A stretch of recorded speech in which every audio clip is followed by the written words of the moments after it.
Hola, it's me, Stephanie. So today, I'm celebrating my birth month. Kahit birthday ko, ako mismo ang namili ng mga regalo, hindi para sa akin, kundi para ipamigay sa mga bata.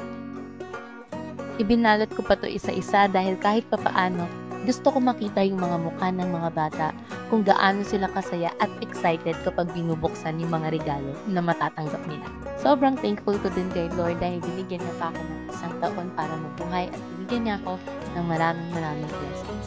At dahil doon, gusto ko rin ibalik yung mga blessings na binigay niya sa akin, hindi lang sa pamilya ko, pero sa community na nakapaligid sa akin. Isa ring blessing na maimbitahan ako ng Eagles Club na makilahok sa kanilang community service na gaganapin sa San Carlos, Cabiao, Nueva Ecija.